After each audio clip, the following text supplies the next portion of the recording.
Let me talk to Jada Pinkett Smith. Jada Pinkett Smith, I am so tired of you embarrassing my brother Will Smith. Because all we see now is a woman who seems hell-bent on sabotaging, excoriating, and emasculating her man while she's making money off of it.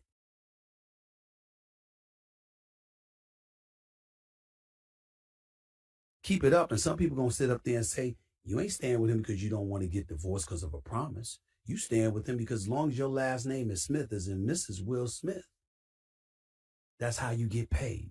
Degree of respect. When a woman loves you, there's certain lines they just won't cross regardless of your behavior. Right. Anything to get this to stop. Every time I see Jada Pinkett Smith talk about Will Smith, I cringe. And I have nightmares for any and every single man out there who once had a loving woman they pledged their life to, only to turn around and to watch them talk about you in a fashion that can only shrivel you to this. Miss Jada Pinkett Smith, I am so tired of you embarrassing my brother Will Smith. Every time you get in front of a TV, you got to do some disrespectful shit that is unbecoming of a wife. The things you say out of your mouth, Sister Jada. There are a few questions that Jada Pinkett Smith deserves to be asked to her. Where's your compassion? Where's your decency? Where is your respect for a man you still acknowledge is your husband?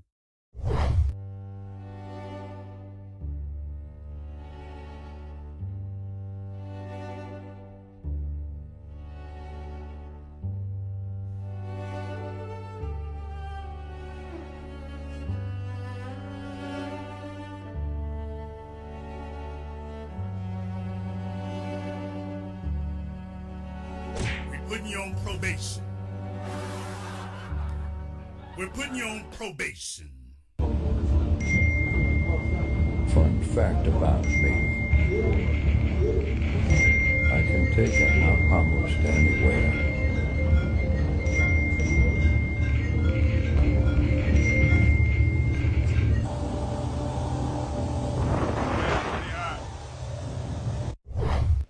You think Will would be happier divorced? I think Will will be happy once he comes to the realization, like most men, that you in love with a woman that don't love you, and no matter what you do or what you give or what you achieve, it's not going to be sufficient. Why you don't?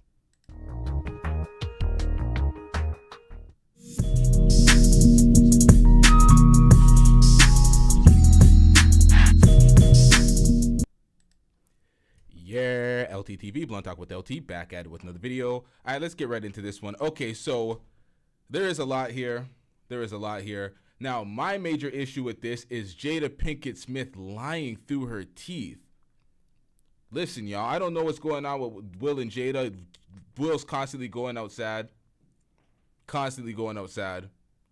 Don't know what's going on. Well, we clearly know what's going on in their relationship. We're going to cover that shortly. But Jada is just going on this tour, just lying through her teeth, trying to sell this book, lying on Tupac's name. Like, you could do whatever you want to do to Will. Will signed up for this shit. That's your husband. He's getting cooked. He's getting mopped. Everyone's begging and pleading for Jada to stop this. It's like, my nigga, Will, just file for divorce. I know this marriage is a business, but she's finessing the business to the point where it's like, okay, she's using your name, disparaging your name, running up the money, selling this book, but to lie on Tupac and disparage Tupac's legacy, he's not even here to protect himself. This is some nasty work. Right after this video, we're going to get into all the fabrications and the woman who exposed all the lies that she's been telling about Tupac in their relationship. And then we're going to get into these guys begging and pleading for Jada to stop. They make some good points in Jada's behavior. because objectively we can see this is unbecoming of a wife. Nonetheless, Will signed up for this. This is a weird relationship they got going on, entanglements and all sorts of shit going on. Let's get into this. Why don't you think she loves him? They've been married for 20 plus years, Quay. Hey, man, a lot of women settle. My aunt settled. My aunt settled because she wanted to get out of my grandmama's house. He had a house somewhere to stay. Go ahead. It's been for... Well, that used to be a long time ago. I don't think still women... here. It's just a higher level. Still a higher level. It's settled. He is not the man of her dreams. And she constantly throw it in his face. That's why you bring up Tupac. Got his daughter sitting there. Now, shout out to Mr. C with the $10 Cash App. I'm getting rich. There is no message here, but shout out to Mr. C. If y'all want to spam the W's in the chat for the $10 Cash App from Mr. C, let's get it. Please come back, Tupac. I know you're alive, so me and mommy could be happy. That's his child right now, and she wasn't even born when Tupac was alive. So that comes from the mother. It comes from a mother, man. It's some different degree, no matter what relationship we have. You don't supposed to have your son's friend in your house where you pay for and the rest of it. It's a degree of respect. When a woman loves you, there's certain lines they just won't cross, regardless of your behavior. Right. Regardless of how you, because I love you, I ain't going to do that to you. Nowadays, we're seeing the most beloved black couples throw away their relationship in front of the public. Remy Ma and Papoose, what the hell was that? Papoose was there faithful the entire time, waited for her in jail. She comes out and does this for promo to promote her rap battle league. Oh, yes, the camera loves your nastiness. And now we're seeing Jada do this to Will. Y'all gotta understand, this celebrity shit, this Hollywood shit, this gets filthy. At the end of the day, folks gotta stop following celebrities like they're normal folks, and what applies to them applies to normal folks. What they do for clout, what they do for attention, what they do for promo is pathetic at this point. It is pathetic. You're just gonna disparage your partner, disparage your relationship. I use the gender neutral term like partner.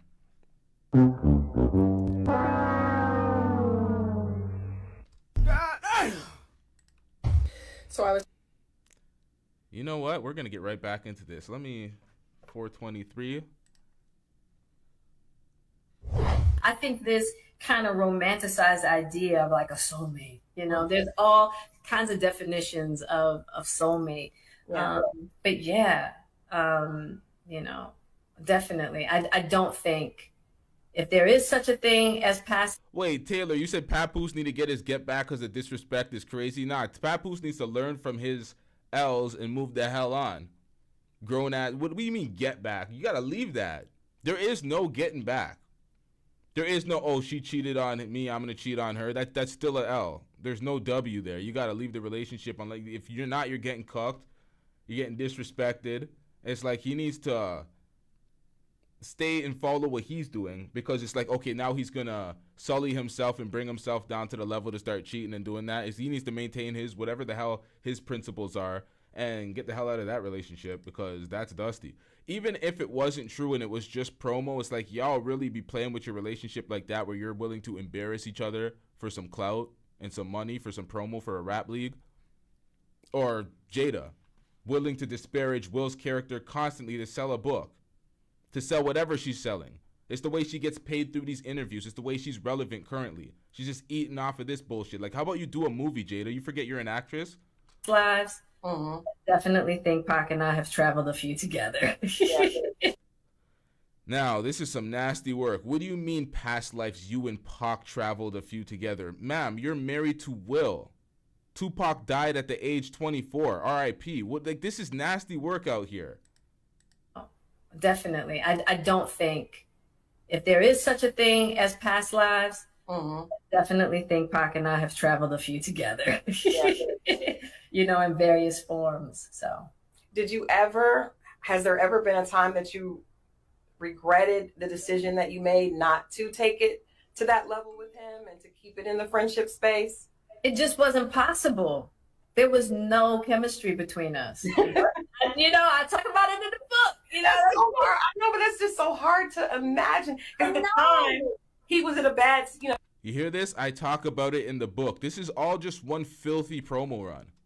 He was in a space where, you know, he was in jail and all that, but it's just hard to believe that we see chemistry with the two of you guys. Even in the videos you guys dance, and there seems to be so much chemistry. But from your perspective, chemistry, it's that friendship, love chemistry. A lot of people might not know, but he proposed to you while he was... Now, here comes the tall tales, the massive fabrications. This is where the filthy work starts. Jada should be ashamed of herself for this, because this woman, we're going to listen to the lies, and then we're going to listen to the video where the woman debunks all the fabrications that Jada tells. And it's just some nasty work. Why are you trying to eat off of Pac's name? You know, with Pac's murder cases being solved currently with Keefe D snitching on himself repeatedly, going on Vlad TV and excessively snitching on himself, going on Art of Dialogue and excessively snitching on himself. Yep, I'm telling. Did it to himself. Oh, shit. Here we go again. So what you're seeing now is Jada Pinkett Smith using a convenient time to cash out. Oh, I got this book, all these memories, throwing Tupac's name in it, right, left, and center, trying to eat off of the moment right now. This is filthy work. In jail. I talk about this in the book when I go to see him in Rikers, when I wrote about that in the book, and when I had to talk about it, speak my words for the audible version of the book. That was probably one of the more painful parts, seeing him there, the condition that he was in, and having to leave him there. And he was in bad shape. And you know what? I was going to let this play, but it's a total fabrication. I'm going to point out where all the lies are, and y'all are going to see it in a second. So when he asked me to get married, Stop the cap. He was at Rikers. And I knew at that time that, A, he needed somebody to do time with him, which I was going to do anyway. And you had to. The lie detector test determined that was a lie. Lie! Fucking lie! Stop the cap. Marry me to do time. Right? I'm here. I see why we love you. And then to, like, he needed a rock. He needed, because of our friendship and because of everything we had been through together, he just wanted to feel that solidified foundation, you know, because I promise you, he would have married me and divorced me as soon as his ass left jail. He would have. Right. I'd be real with it. Right. Because so many people in that position don't have support. Right. None at all. None. You know? And he got the best. Right. He was just like, look. And I just think it was the mind state that he was in. You know, he wrote me this long letter. And I think even before The lie detector test determined that was a lie. The total fabrication. Before Pac went to jail, he was starting to trend. He was starting to shift in a certain manner. Good or bad? Good. Really good. And I think that for him, he just felt like, okay, if I can tether myself, it'll keep me on a trajectory. Jada's lying, and I have the timeline to prove it. And I'm literally in the middle of moving. That's why I look raggedy. But I cannot handle these fucking lies anymore. Jada is currently on her Pay Attention to Me tour, and she is making all these wild claims, including that Tupac proposed to her while he was at Rikers. Really? The math isn't mathing, so let's take a look. Tupac was convicted of sexual assault charges on February 8th, 1995. From there, he was sent to Rikers Prison, only to be transferred less than a month later to Clinton Correctional Facility. And she specifically said she went to see him. This was not on the phone. Book when I go to see him in Rikers, probably one of the more painful parts, seeing him there, the condition that he was in, and having to leave him there. Cool. So prior to going into Rikers, Tupac already had a girlfriend named Keisha. He proposed to Keisha, her words, in a Yeah, another girlfriend that he proposed to. I've seen him do it. What are we talking about, Jada? What are we talking about out here? Hold on, I'm gonna play this through.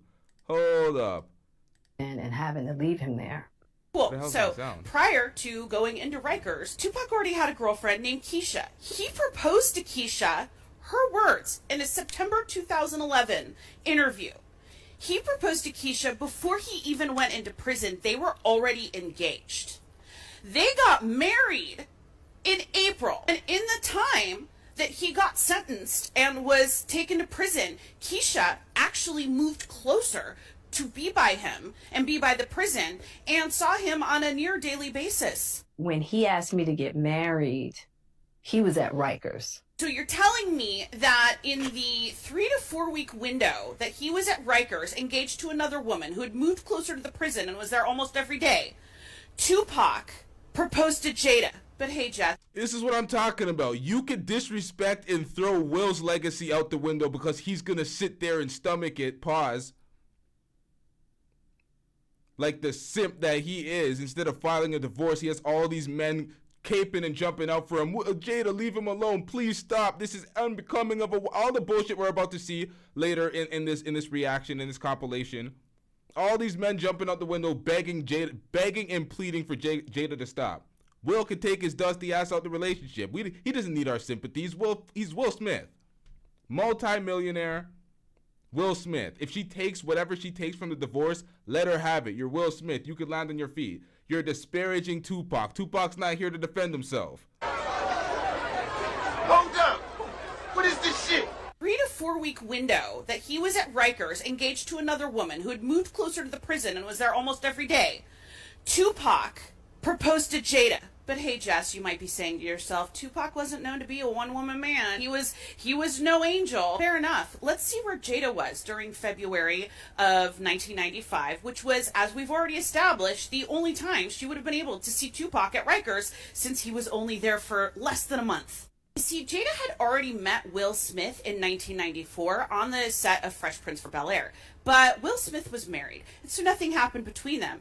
But in February of 1995, Will Smith was served divorce papers by his wife. 5 days later, on February 19th, Will called Jada and said, "Are you single?" And she said, "Yep." Will said, "We're together now." Jada said, "Cool." And she immediately flew to LA. She flew so immediately that when he called her, she was in Maryland at a brand new house she bought. And she never spent a single night in her new house. That's how immediately she flew to LA. Jada, when in all that time did you visit Tupac at Rikers and get this fucking proposal? And for the record, Keisha and Tupac stayed married for about 10 months. They got their marriage annulled about 4 or 5 months after Tupac was released from prison. He was bailed out by Suge Knight. It wasn't long after that he met Kidada Jones. Kidada Jones is the daughter of legendary Quincy Jones. Kidada looks a little recognizable. You may know her sister, Rashida Jones, who played Karen on The Office. Kidada and Tupac were living together. Wait, what? I didn't even see that part. Wait, hold up. Is the daughter of legendary Quincy Jones. Kidada looks a little recognizable. You may know her sister, Rashida Jones, who played Karen on The Office. Kidada and Tupac were living together and engaged when Tupac was shot and killed. Kidada was the one that was there with him at the hospital the night he died. Kidada was handed his bloody clothes. She was the one who told him, "We all love you," before he slipped into a coma and never woke up. Keisha spoke with Tupac several days before he died, because even though their marriage was annulled, they still remained good friends. And I can't help but notice that all of the women who are actually part of his life in a meaningful way are the ones that have just kept quiet. They've kept silent. They've kept their memories to themselves and not tried to use a dead man as their limelight. And the person who's squawking about him the most is making claims that can't even be verified and don't make sense from the perspective of a verifiable timeline. So many people. And this is horrible because she's the most famous person with the most notoriety and the most visibility and the most other things to speak about outside of Tupac where she can be cashing it in on the cloud. She pretty much drained Will Smith's name out where she's now she's just on this Tupac spree where she's just using Tupac for clout. Yeah, some people may look at it like she's using Tupac to minimize Will Smith. At the end of the day, it's like you're making up, I don't care about none of that. You're making up lies. You're making up lies to elevate your legacy while disparaging Tupac. That ain't cool. Shout out to Brother Jumbie with the $5 super chat. I'm getting rich. Brother Jumbie says Tupac probably asked Jesus to block Judas' prayer. She on D&D from the ether. Imagine having a broad stalk you to heaven. Worst side chick ever. That's a fact. This is the thing. Imagine, like this, I wouldn't wish this on anybody.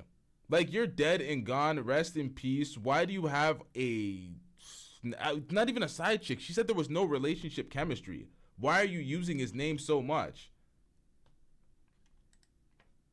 In that position, don't have support. Right. None at all. None. You know. All right, these wireless headphones are driving me crazy. I don't know what's going on today. He got the best. He did get the best, but not from Jada, because per Will Smith's own words, that him and Jada were pretty much humping all over the world. They were traveling constantly from the first 3 months they were together, all over the world. So Tupac did get some great support, I imagine, from his wife, who moved closer to be with him and visited him every day. And why do I care? Because I'm Gen X, and like any good Gen X person, I grew up on Tupac. We all remember this going down. We all remember where we were when we heard that Tupac got shot or that he died. We all had this fucking hat from Poetic Justice. We're all just sitting here watching Jada spout these lies, being like, do you think no one remembers? Because we all remember. Pepperidge Farm remembers, Jada. So, man, I really want to have this extraordinary conversation about, again, Jada Pinkett, who firstly alleges that, Tupac wanted to marry her. This is a video from O'Shea Duke Jackson. We will get back into this later. Apparently, she's lying on Chris Rock as well. So apparently, she said that Chris Rock shot his shot with her following the incident, and she's lying about that as well. So we're gonna get into that after. But let's get into Dr. Umar Johnson, Stephen A. Smith, and 50 Cent of all people. 50's the most petty motherfucker on the planet. If 50 tells you to chill, stop, you gone too far, then yikes. You gone a little too far. You gotta relax. You gotta chill.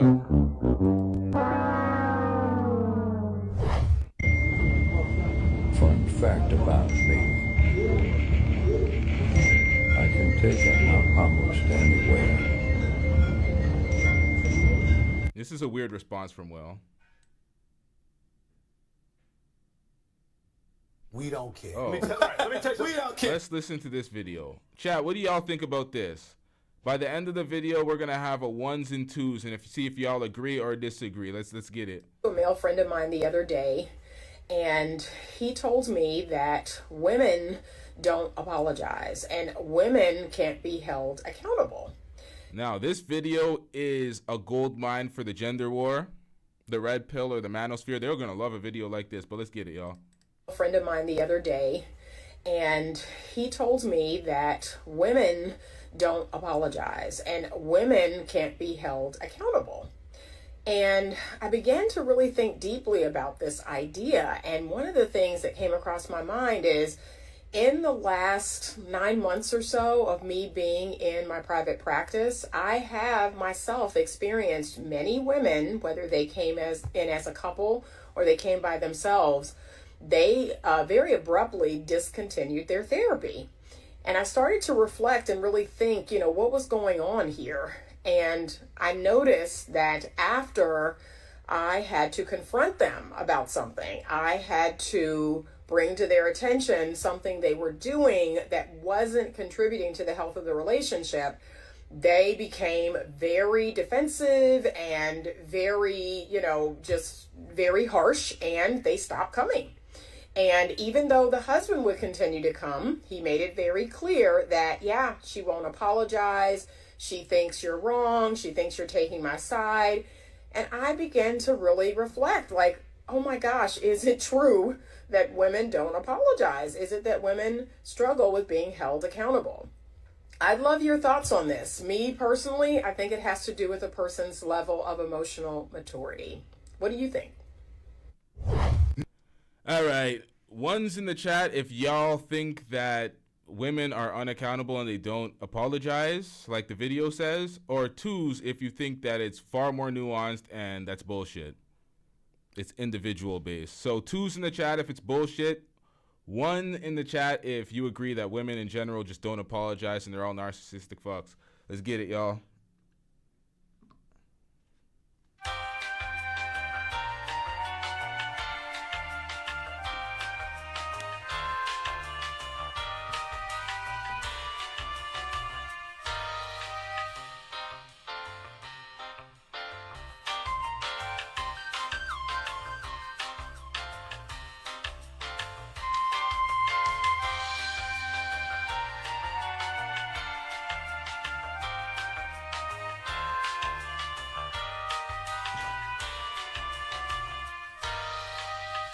I need more votes. I'm trying to see something. Right now, it seems like all the women are saying 2. That's cap. It's bullshit. Video's trash.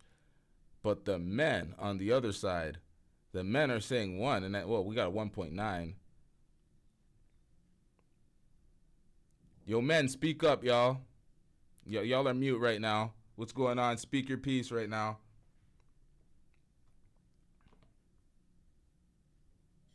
I'm getting rich.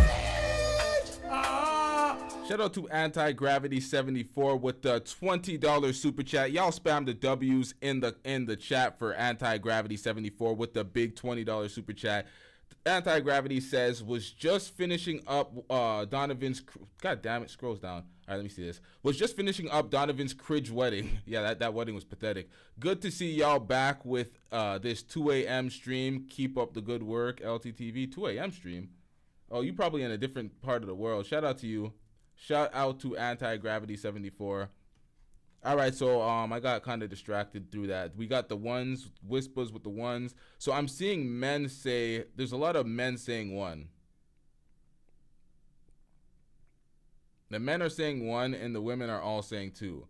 So the men are saying that women don't apologize and they're unaccountable, and the women say, yes, we do apologize and we are accountable. So somebody's gaslighting the other right now. Somebody's gaslighting the other, because I haven't seen a single man. I have not seen a single man say 2. Oh, we've seen Black Hokage X say what 1 + 1 equals. Well, he says 1. That was a spin.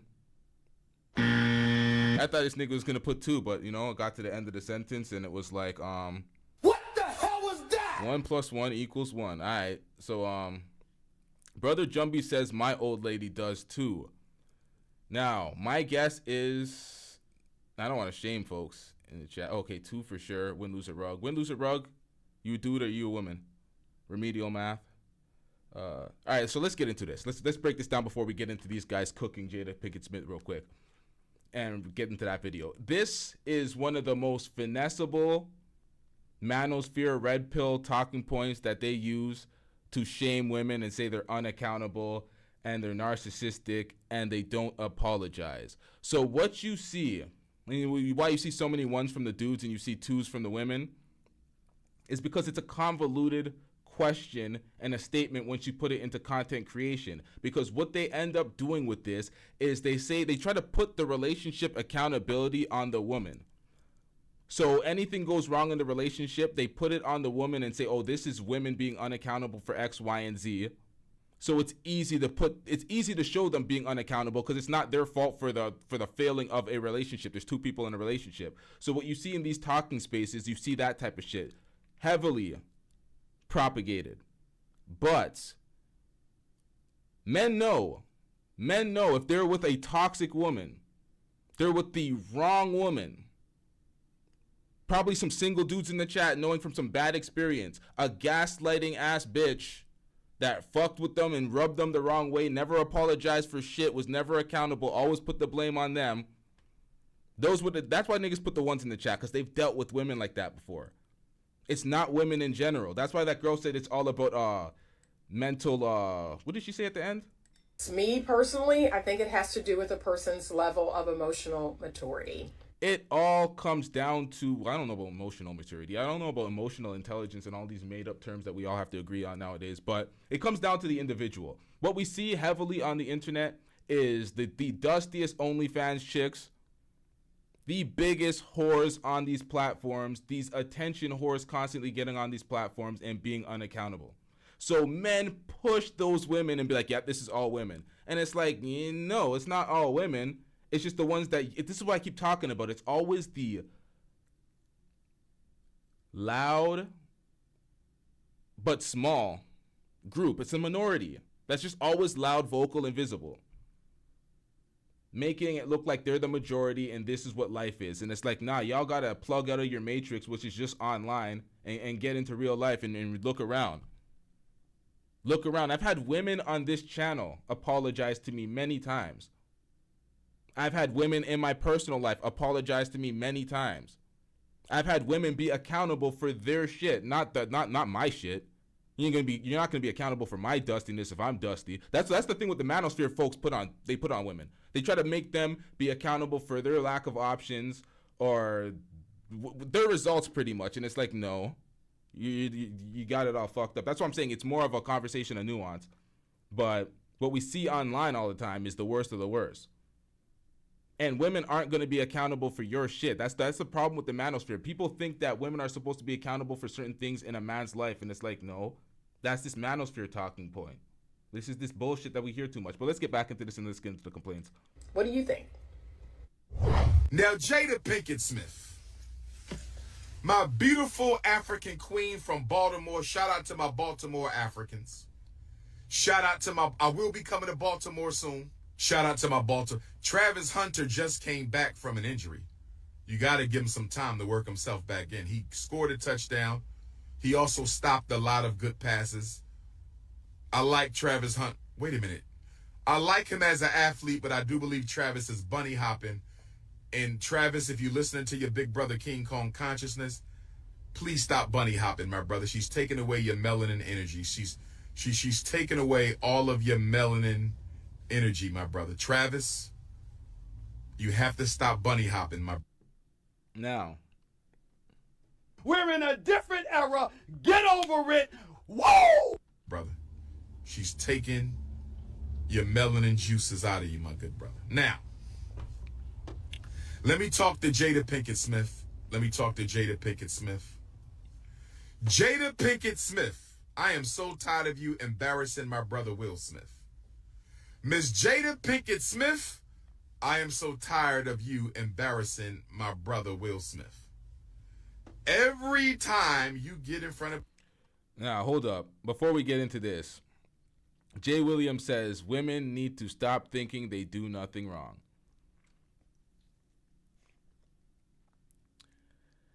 I hear that point because a lot of people think that I let women get away with everything on the channel too. When they come to this channel, especially when they're from the manosphere, it's like you gotta, especially from a relationship standpoint, you gotta understand that you have power in your own way and what you can do for yourself, but you don't have that same power over a person or power or influence the way somebody like Donovan Sharp or Anton Daniels or one of these frauds will sell to you. So you gotta understand that you could only move your way. So you can see a woman doing the wrong things or being unaccountable or gaslighting you constantly, like some of y'all put the ones in there like they're unaccountable and they never apologize type shit. You gotta avoid those women, and you have to know that there's better out there. And when you're in the free world, you're gonna run into a lot of 304s. You're gonna run into a bunch of thoughts. You're gonna run into a bunch of unruly, unmanageable women. It's just life. Just like women are running into a bunch of men that can't lead them, men that can't earn, men that don't have their shit together, men that are unintentional. This is just the byproduct of where we living at. But let's get it. TV. You got to do some disrespectful shit that is unbecoming of a wife. The things you say out of your mouth, Sister Jada. The things you say out of your mouth, Sister Jada Pinkett Smith, I don't think they need to be said. You already had my man go up there and smack the dog shit out of Chris Rock. You already had my man go up there and smack the dog shit out of Chris Rock. which caused him to be suspended from the Oscars for about a year. Not that we care, because when Queen Mother Ancestor Hattie McDaniel won an Oscar, when Queen Mother Ancestor Hattie McDaniel won an Oscar, when Queen Mother Ancestor Hattie McDaniel won an Oscar, she couldn't even come out front to receive her Oscar. I think they brought the Oscar to her backstage. So I don't give a damn about no Academy of Coons Awards. I don't care nothing about the Academy of Coon Awards. I want to make sure we understand that. I could give a damn about the Academy of Coons Awards. Let's just be very clear. That damn statue is the statue of a slave master. So I'm not concerned about that. But you could have diffused that situation a little bit better. Now you turning around telling the world that Chris Rock wanted to clap your flat ass cheeks. First of all, Jada, no disrespect, because you're a beautiful woman in the face. But you ain't got no body. You ain't 5'5", thick in the thighs by no stretch of any man's imagination. Now, if Chris Rock told you he wanted to clap your cheeks as a get back at, and Chris Rock, you was out of line for doing that, but I can understand Will Smith embarrassed you, so you want to get him back by clapping his wife's cheeks. I understand. But Jada, what did you do in response to Chris Rock asking to clap your cheeks? Why did Chris Rock feel so comfortable to ask you if he could clap your cheeks? See, when a woman comes to you, black fellas, I hope my brothers is listening to me. I help my brother. I hope all my African alpha males. I want all my unapologetically African. He had to ruin the goddamn speech with this alpha male fuckery. Why did you have to ruin the speech with this, bro? Now you sound like some manosphere fuck. What are we doing out here, Umar? This was comedy. What African man? Oh, jeez. When a woman comes to you, black fellas, I hope my brothers is listening to me.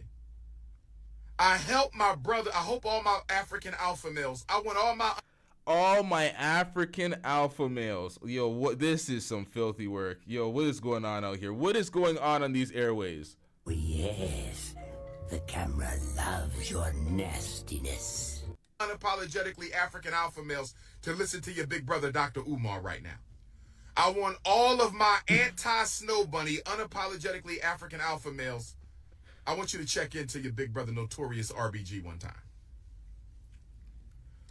Notorious RBG? Oh, yes, the camera loves your nastiness. Stop it. Get some help. Yo, this is some filthy work, bro. This is some filthy work, bro. Where's the school? Aren't you the top educator? If your woman ever come home saying that a man solicited sex from her in a very private manner, not vulgar, not boisterous, not out loud, not disrespectful. If a man pulled your woman to the side and solicited sex from your woman, you got to be a little suspicious. Now, what he's saying here is actually facts. That's why you got to be a little suspicious. What is your wife doing in the position constantly to be propositioned by men, to be flown out, to be fucked, to be whatever the hell Chris Rock did when he slid in her DM? How did he contact her? He slid in her DMs or something? All I got from the O'Shea story is that she lied and made it up. But how did the interaction allegedly take place? She should not be that accessible to be propositioned for sex. But then again, this is Hollywood. It's the industry. Not out loud, not disrespectful. If a man pulled your woman to the side and solicited sex from your woman, you got to be a little suspicious. What made him comfortable enough to be like, you know what, let me get these cheeks. Let me put it on the table at least. Let me see where this goes type shit. What made him comfortable? Clearly she's doing something or managing herself or maneuvering in a way which suggests that she might be available. And that's what generally happens. He thought they were separated. Why did he think they were separated?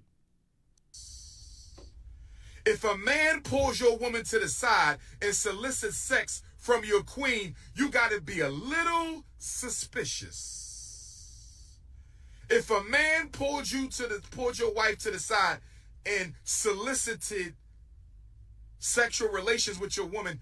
Now, Taylor says regular men do this. Yeah, of course regular men do this. I'm saying that you would see it as more normal, commonplace in Hollywood that this type of shit takes place because it's Hollywood. It's a bunch of filthy folks out in Hollywood. A bunch of Diddy sex parties going on. All sorts of weird shit in Hollywood. Giggity, giggity, giggity goo. Stick around. So I'm saying it's commonplace, but this does happen with regular folks. Obviously, they be sliding and trying to swerve on people's wives. But what makes these people so comfortable to do it? Somebody of that status. It's not some regular bum trying to slide on some nigga's wife that he works with, or something. It's not one of those situations. You got to be a little suspicious. What did she do to make him so comfortable, feeling like he can make it advance? Now, but the thing is, we're under the pretense that this happened, but there's many outlets and stories saying that this is cap and he didn't actually, and he refuted the claim. I have not seen any solid evidence that he refuted it or shot down, but people are saying that he never said this or he never shot his shot with her. But if he thought that they were separated, he already knew about the entanglement. He thought that she was available, probably why he shot her shot, or he shot his shot. What did she do that made him so comfortable that he felt like he could make a sexual advance? Is this not suspicious? Is this not suspicious? Is this not suspicious? And I'm going to be honest with y'all. I give Chris Rock a little bit too much credit. I don't think Chris Rock asked Jada if he could clap those flat lemonade cheeks. I don't think he did that. I don't think. All right, you guys are taking this way out of context. Above Ruby said, TV said, didn't a girl get shot in the leg while with her man for rejecting another man's advances? We're talking about people that are cordial. We're talking about a friend group of people that know each other's marriages. We're talking about those type of social settings. We're not talking about random nigga on the street trying to swerve on the next nigga's type. Like, we're not. That's not. Like, of course that happens. We're talking about respectful friend circles where y'all work in the same industry and y'all just get along and it's. You know what? Let's get back into this, man. He did that. I do not think Chris Rock asked Jada if he could clap those flat cheeks of hers. I don't think he did. But why announce that to the world? Why stir up this conflict again between a man you claim you love and his nemesis? You got on TV and told the world, sitting next to your husband, that you had sex with your son's friend. Why did you feel the need to go on national television, sitting next to your son, next to your husband, and tell the world you slept with your son's friend? And that's not enough. Now you telling everybody that Tupac proposed to you while he was in prison. Now, Jada, everybody... Which we know that's a lie now. Everybody know you and Tupac were soulmates. Y'all should have gotten married. He probably wasn't ready to settle down at the time.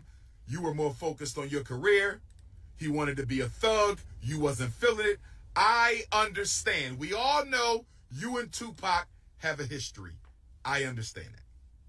But if Tupac Shakur, my greatest rapper of all time, if Tupac Shakur, my greatest rapper of all time,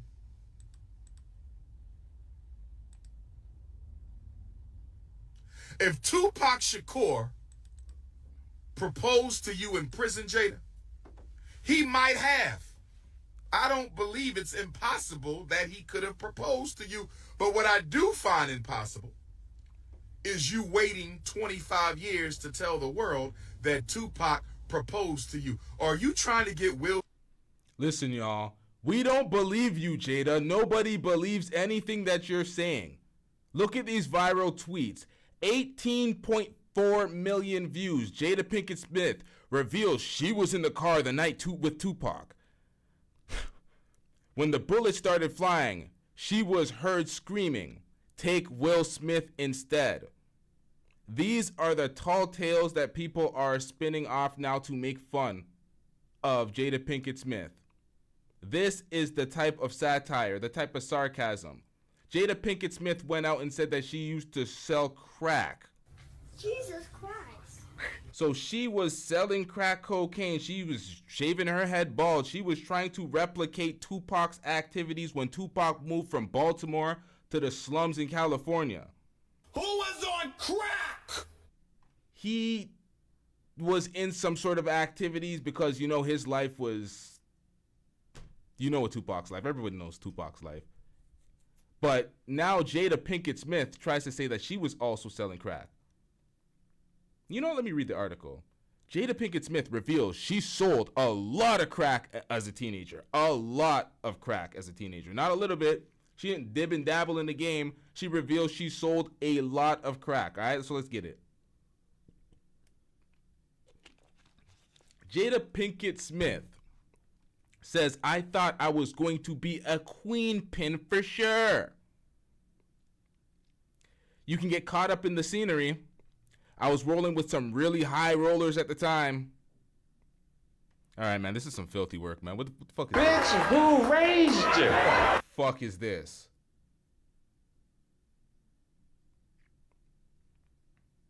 That's a whole nother Jada. A whole nother Jada that would chase someone down the alley with a switchblade because they stole $700. All right, man, let's wrap this one up, man. The lie detector test determined that was a lie. Stop the cap. Lie! It's a total fabrication. Fucking lie!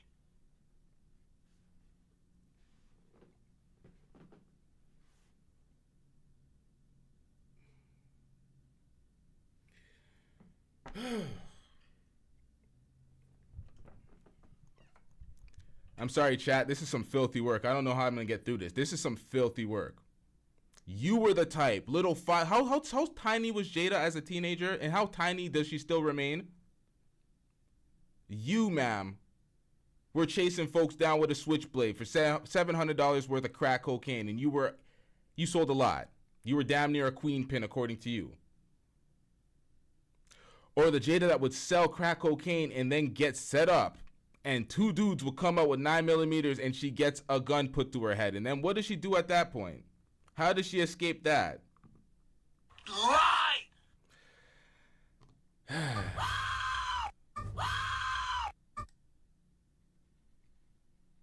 At this point, Jada Pinkett reveals that she is Tupac. Her herself is Tupac. Yes. What? This is some filthy work, man. Get Jada the fuck out of here. What is she doing, man? This promo run is filthy. Smith to divorce you so you can take half of his fortune and just separate from Will and do your own thing. I'm kind of getting the feeling, Sister Jada. I'm kind of getting the feeling, Sister Jada.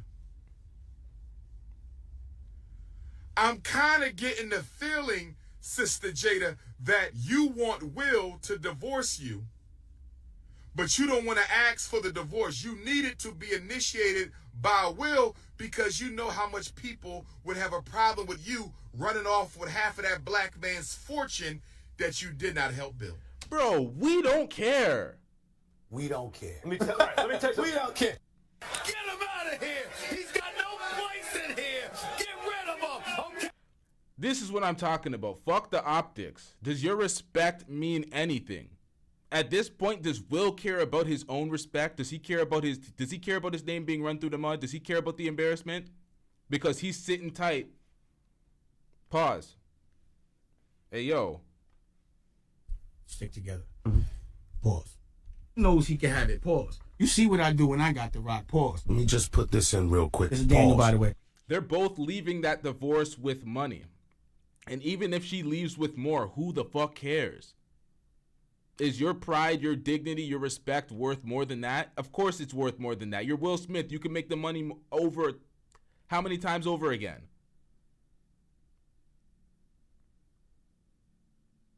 This is what this makes no sense.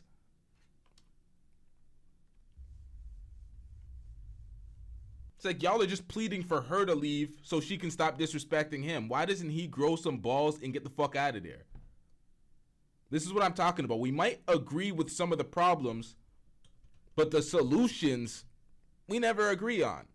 And this is like manosphere talking points. Whenever I'm speaking to people in the red pill or the manosphere space, we could acknowledge certain things and be like, okay, this is what it is, but what do you do with it? And what they do with it is complain, beg Jada Pinkett Smith to leave. My nigga, Will Smith, why don't you leave? You have a problem with the relationship, or do you not? Do you guys not give a fuck about public perception? You make your money through the public and attention, so it's like, fuck it. Who the hell cares? Because I think folks have to realize that there is a subset of celebrities that have this God complex where they really think that the average, the viewer, the fan, they're significantly inferior to them. So they don't care about their thoughts. So they will martyr their image for some sort of money, and they don't care. So there is those folks out there. So we might be like, oh my God, Will Smith, while this nigga's on a yacht chilling. They're like, oh my God, we feel for you, leave. And he's just chilling, smoking a cohiba on a yacht. So we don't know. Sometimes we project our own, what we would do in that situation or how we would feel on other people. Nonetheless, objectively, he's going out sad and his image is going out sad. And folks need to stop thinking it's cool to just sell out like that, because it ain't. So you trying to piss Will off so much and frustrate my West Philadelphia brother so much that he just throw his hands up and say, I can't take it no more with this woman. Give her half and give me peace. I think Jada simply wants Will Smith to throw up his hands and say, give her half so y'all can give me peace. I simply believe she wanted to throw up she want Will Smith to throw up his hands and say, give her half so you can give me peace. I don't want Will Smith to do that. Will Smith, if you're watching your brother, I don't want you to do that. It is cheaper to keep her. Jada not taking half your fortune, my brother. No, sir. We're not doing that.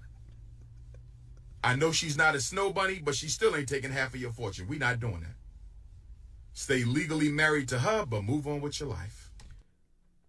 My nigga, Dr. Umar Johnson, you are projecting your finances on Will. Half of his money, half of his earnings from what they put together, because she has money too, that's not going to create a dent. He's still going to live happily on his yacht. What are we talking about out here? Stay legally married to her, but move on with your life. Because what we ain't going to do is give her half your money so she can run off doing whatever the hell she want with your damn money. Now, this is the thing. She's a famous actor. Of course she didn't bring in the amount that he brought in, but at the end of the day, who cares? You guys are married. We don't care. Let me tell you, we don't care. Her money is his money is her money. When they split, their money is split. They earn that shit together. Their children are grown. She was working the entire time. There's no spousal support. There's no child support. They go their ways. They're acting like this is devastation. He loses half. You can lose a little bit more. Take a little bit more. Get your respect back if that's what you want. Not doing them. We're not doing that. We're not doing that. But I'm going to be honest with y'all. I believe Brother Will loves his wife. I'm going to be honest with y'all. I believe Will Smith loves that woman. I'm giving y'all the real. I'm giving y'all the real. I think he loves that woman. And she knows it. And I think she's using it to piss him off. I don't know what's going on in their life. I don't know if he done something to piss her off. I don't know what's going on. But nobody's wife should constantly be exposing things that should be kept behind a closed door between a man and a woman. Now, I know she got the new book coming out. Jada, you got the new book coming out. I see you got the new book. You want to sell some books. So I know a lot of this stuff, like Tupac proposed to you, that's all coming out now because you want to sell some books. I understand. But Jada Pinkett, I love you, my sister. Set It Off was a classic. Set It Off was a classic. What was the other one she was at with Old Dog? What was that? Minister Society was a classic, sister. You got a couple classic movies. Please fall back and act like you're act your age. Please fall back, Sister Jada Pinkett Smith, and act your age. And let me say this to Sister Jada. I'm going to say this to Sister Vivica. I love my Sister Vivica too. And I'm going to say this to all black women. Can y'all please stop getting face injections? Can y'all please stop getting face injections? Please stop getting face. Sister Jada Pinkett, you were a beautiful woman. You're still a beautiful woman. But Sister Jada, your face is stunningly beautiful. You always had a stunningly beautiful face. Why in the hell did you inject whatever you injected in your face that got your cheekbones looking like you just got out of a boxing match with Mike Tyson at 18 years old? What did you do to your cheekbones, Sister Jada Pinkett? Sister Jada Pinkett, is those cheek implants? Did you get lipo injections? What the hell did you do to your cheekbones? You look like you went 5 rounds with Mike Tyson. What did you do with your cheekbones? Vivica Fox, another beautiful African sister. Vivica Fox, what did you do with your cheeks? Your face was beautiful. It looked like you went 10 rounds with Devontae Tank Davis. What is going on? You look like you went 10 rounds with Devontae Tank Davis. Black women, please stop messing with your face and your titties. Stop. Can we stop it? Knock it off, black. Well, stop. Why are beautiful women getting surgeries? Little Kim, drop dead gorgeous when she was with Junior Mafia. Drop dead gorgeous. Why? Yeah, I've been saying this. Everybody wants to look like a video game character. He's focused on black women because that's where his concern is, but it's literally everybody. It's literally everybody. You see these old white women on these reality shows, what is it called? The Housewives or whatever the fuck. What do you watch?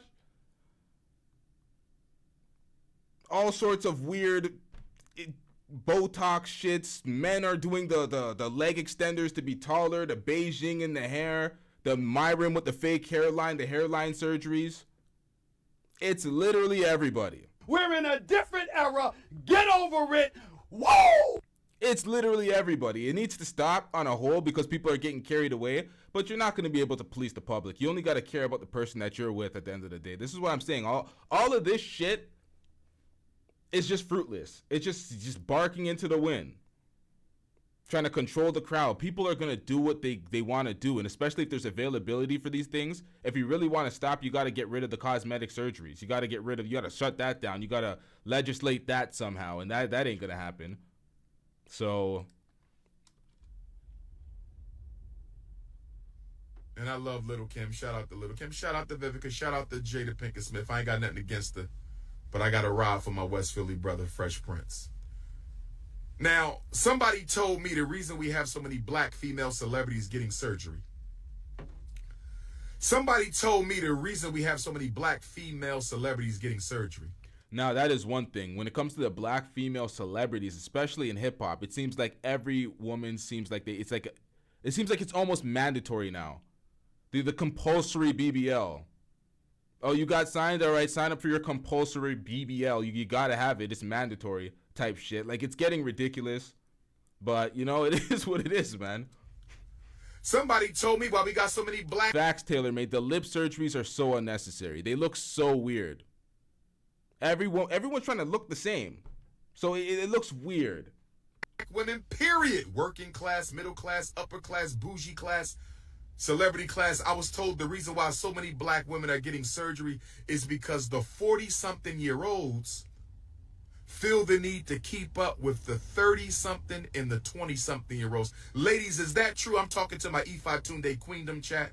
I'm talking to my Germaniacs. Now, this is true.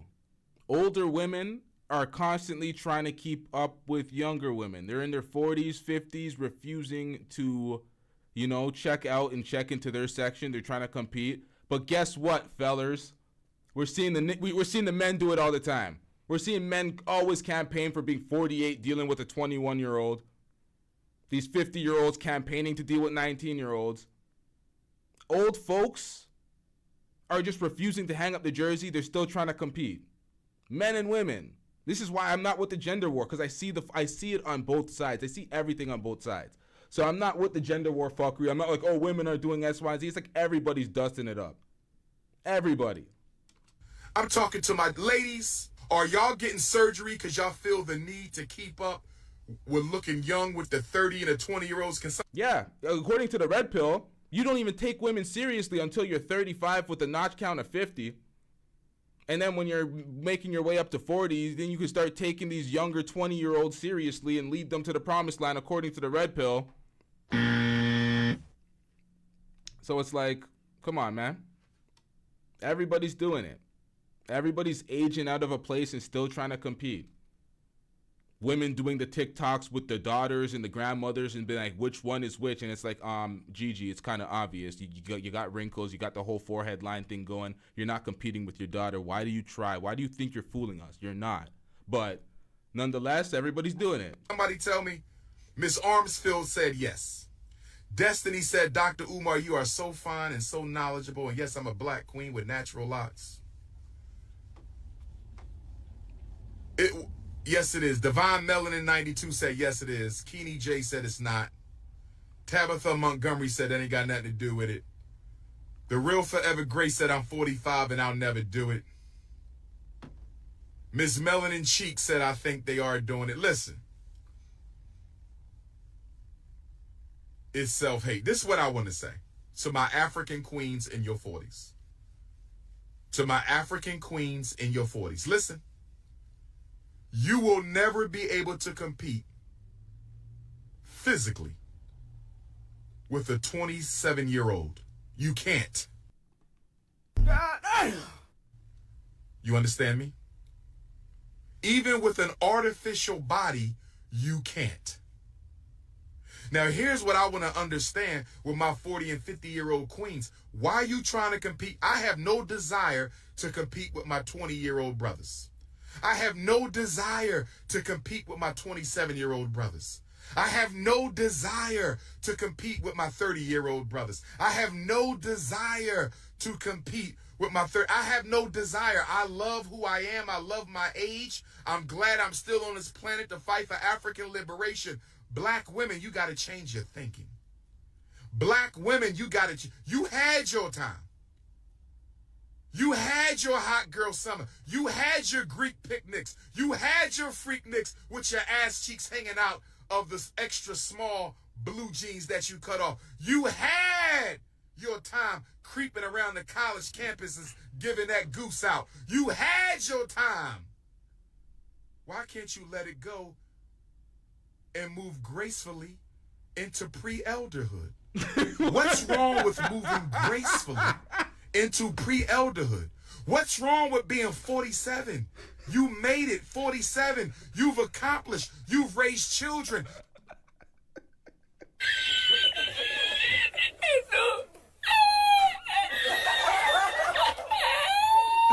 This nigga said pre-elderhood. Yo. Gracefully into pre-elderhood. What's wrong with being 47?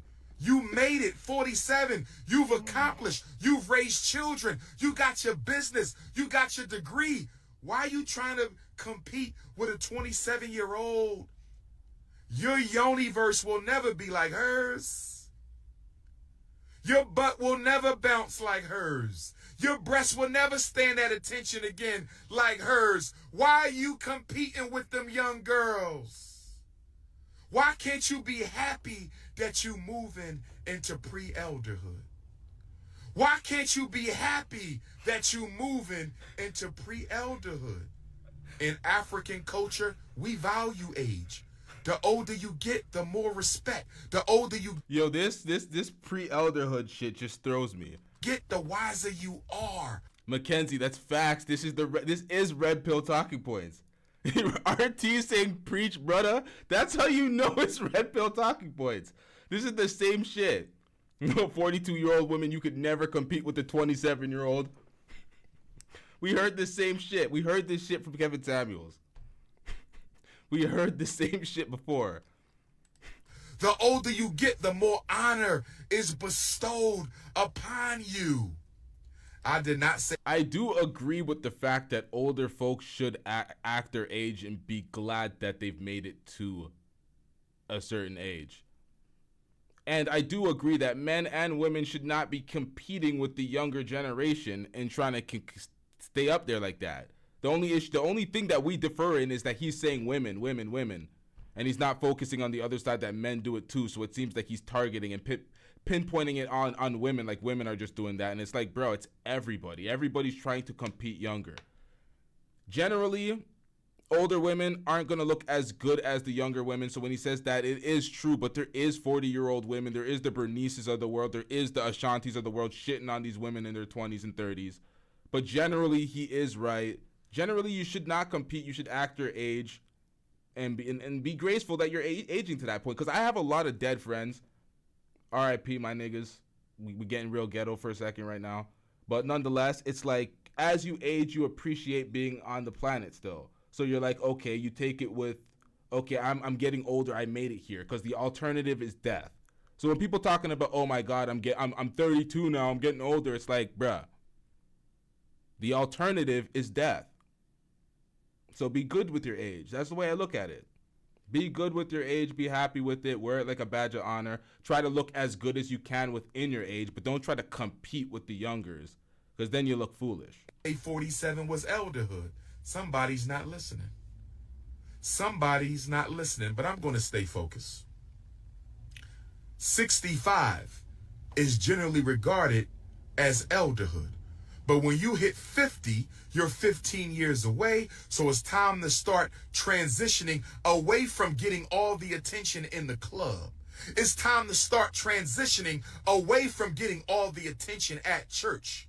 It's time to start transitioning about being more preoccupied with how many men are looking at your ass than with how you're going to contribute to the development of the next generation. Yo, on God, I thought he was about to say and focus on how you're going to contribute to the building of my school. I thought he was going to say that. I literally thought he was going to say how you're going to contribute to this fund for the FDMG.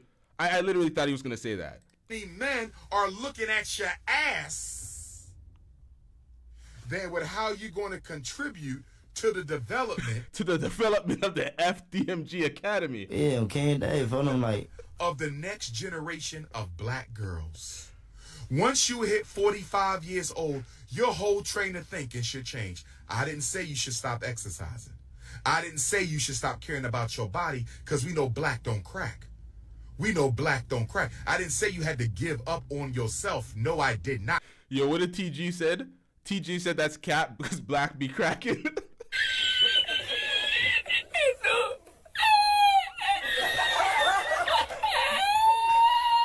Yo, what's going on, yo? I said you should not be competing with women in the next generation. I said you should not be artificializing your body.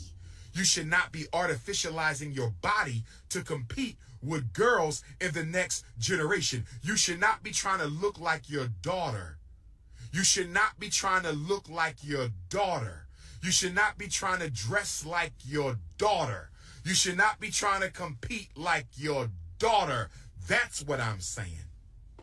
That's what I'm saying. That's what I'm saying. Going out here spending tens of thousands of dollars, risking your life in the Dominican Republic. Shout out to my Dominican Republic Africans. Shout out to my Dominican Republic Africans. Bro, what the? Can he ever get through a speech without repeating the same thing 3 to 4 times? Holy. Shout out to my Dominican Republic Africans, but you should not be out here wasting tens of thousands of dollars trying to do a Benjamin Buttons. You want to be the black booty Benjamin Buttons in reverse. You want to get younger every age you get old. No. No, no, no. All right, man. We're putting you on probation. We're putting you on probation. Now, I want to skip through this because he's just getting repetitive at this point, and quite frankly, we don't care. Let me tell you, we don't care. Now, we have a whole Stephen A. Smith reaction to get into. 24:12. How much more do we have of this? 2 minutes? Are y'all down for 2 minutes of agony? 2 minutes of repetitive shit that we already heard 12 minutes of that seemed like an eternity. All right, man, let's do it. Fuck it. Replay gang's gonna appreciate this. Nothing sexier than a black woman 45 and older who is completely confident in who she is and what she is right now. There's nothing sexier than a 45-year-old woman, a 50-year-old black woman who walks into a room, who still owns the room at 50 and don't have to own the room with her ass cheeks. There's nothing more attractive than a black woman who can walk into the room at 50 and 55 and 40 and 45 completely confident and still own the room, and she doesn't have to do it with her titties poked out. Come on, black woman. We need a better example for the sisters. And if I'm going to talk about the sisters, my brothers.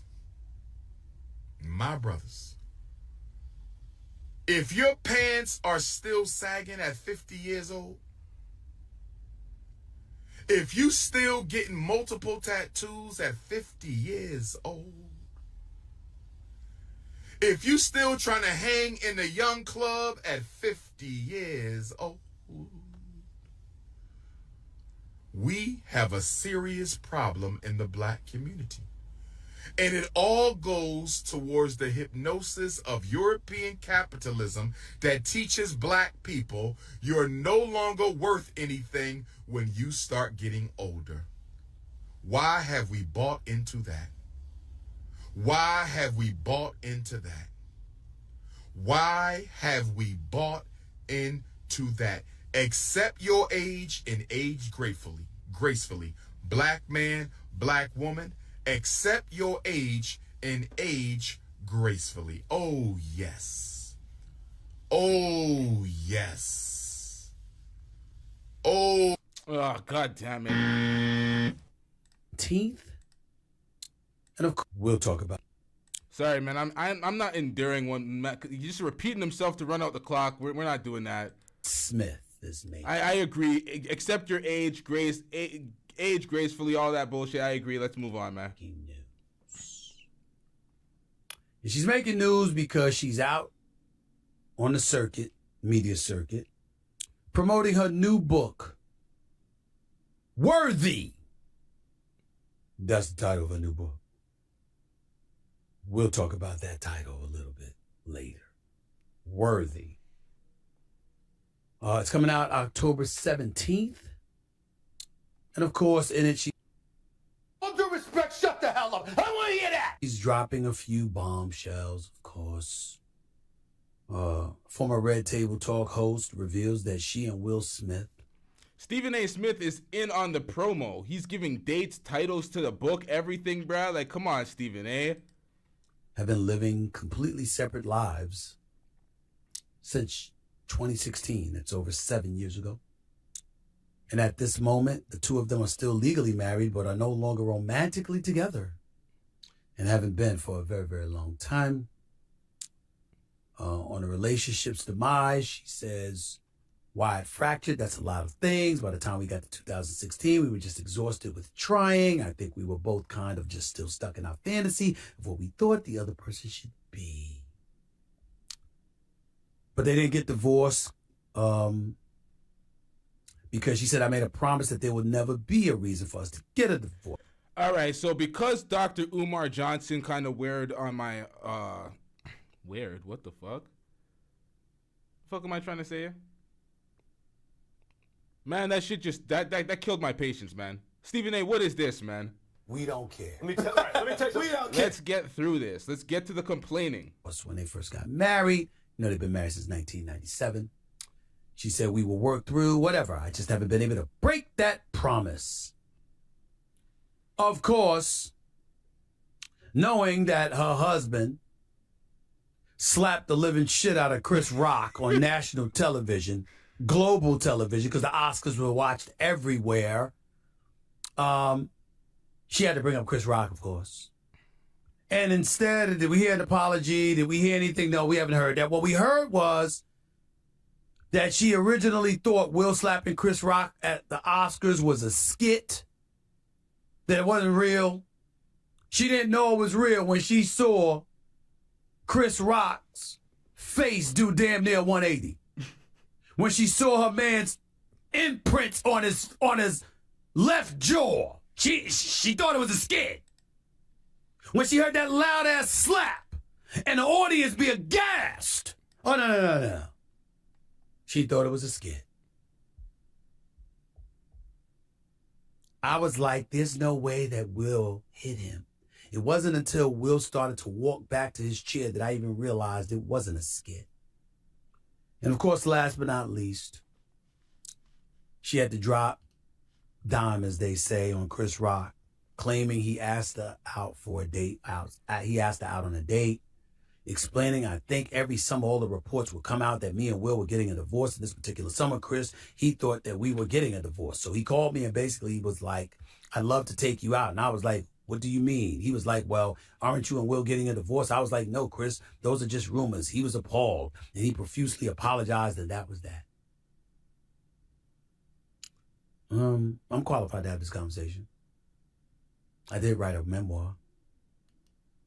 Straight shooter. A memoir of second chances and first takes. New York Times bestseller.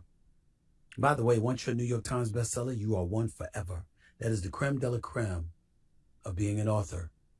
And I am a New York Times bestseller, so I kind of understand. But that's not the subject that I'm at right now. You see, I have to confess to you that being a Christian, loving God, certainly not fully enmeshed in spirituality the way that I should be. We don't care. Let me tell you, we don't care. I'm a spiritual individual. I pray every morning. I pray every night. I know there's a higher being, that there's a heavenly Father watching over me. But let's just say I'm trying to get to where he wants me to go. I'm just not there yet. We don't care. Let me tell you, we don't care. But when it comes to forgiveness, I'm usually that dude. People cross me, don't even have to apologize. They just can come up to me and say, hey, man, can we just squash this? Let bygones be bygones. I'm good, man. Peace is a beautiful, beautiful thing. Ain't no reason to have all this animosity towards everybody and all this other stuff. Really no need for it. But I'm going to say this. It's pretty hard for me to forgive Will Smith. It's not my place. My forgiveness doesn't matter, as does most of ours. Here's what I mean. And if Will Smith is listening, I hope he hears me when I say this. Will Smith, we know you're a good brother.